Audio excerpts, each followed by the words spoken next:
Hello ভাই। বল ভাই, কি খবর? এই চলছে। আচ্ছা শোন, যার জন্য আমি তোকে ফোন করলাম, 4 দিনের ছুটি পড়েছে। 4 দিনের জন্য আমরা সব বন্ধু বান্ধবরা মিলে প্ল্যান করেছি যে আমরা গোয়া বেড়াতে যাব। Goa? Wow, I am super excited. বাহ, গোয়া যাব, কি মজা হবে! ওফ, তুই যাবি তো? আরে যাবো মানে? অবশ্যই যাব, আলবাত যাব। একদম পুরো ডান করে দে, ফাইনাল করে দে। তাহলে তোর টিকিটটা কিন্তু ফাইনাল করে দিচ্ছি, কিন্তু কালকেই যাব আমরা। একদম কালকেই যাব আমি। আরে গোয়া এরকম সুযোগ কি আসে নাকি? অবশ্যই যাব। তুই টিকিট ফাইনাল কর। ঠিক আছে, তোর টিকিট আমি ফাইনাল করলাম। ঠিক আছে, চল, দেখা হবে কালকে।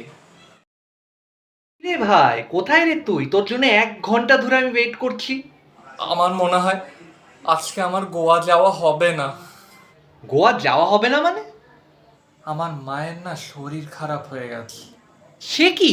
কাকিমার কি হয়েছে? আর বলিস না, মায়ের হঠাৎ করে 105 ডিগ্রি জ্বর, আবার তার সাথে মাথাও ঘুরে পড়ে গেছে। মাকে ছেড়ে যেতে পারবো না রে।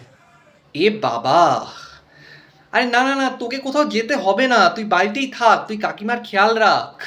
ওটা আগে, তারপর অন্য কিছু। বেড়ানো তো যে কোনো সময় হতে পারে।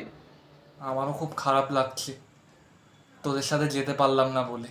আরে খারাপ লাগার কি আছে? এখন দেখ, ঘরের পরিস্থিতি যদি এখন হুট করে যদি এখান থেকে ওই দিক হয়ে যায়, তাহলে তো আর আমাদেরও কিছু করার থাকে না, তাই না?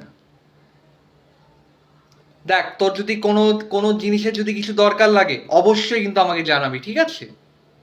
অবশ্যই ভাই, তোরাও সাবধানে যাস, হ্যাঁ? পরে তোরা ঘুরে আসিস, আমি কিন্তু তোদের কাছ থেকে কথা শুনবো, গল্প শুনবো কিন্তু, হ্যাঁ? একদম, নিশ্চয়ই বলবো। আচ্ছা চল, রাখছি, হ্যাঁ? সাবধানে যাস।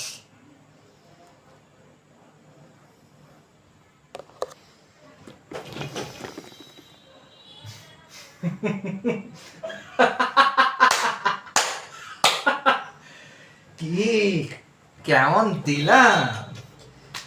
আমার নাকি মায়ের শরীর খারাপ। আসল ব্যাপারটা হচ্ছে, আমি গোয়াতে যেতেই চাইছিলাম না। এমনি 4 দিন ছুটি পেয়েছি, কোথায় একটু আরাম করব বাড়ি বসে, তা না আমি নাকি গোয়া যাব। হ্যাঁ, আর এ হচ্ছে আর একজন, একদিনও বাড়িতে বসে থাকতে পারে না, মানে বাইরে তার যাওয়া চাই চাই। বেশ দিয়েছি, খুব টাকা বাঁচানোর ইচ্ছা ছিল না, এবার তার টাকা আমি খরচ করে দিয়েছি।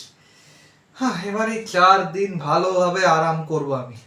এমনি ছুটি পাওয়া যায় না, গোয়া যাব। এবার আমি আরাম করি।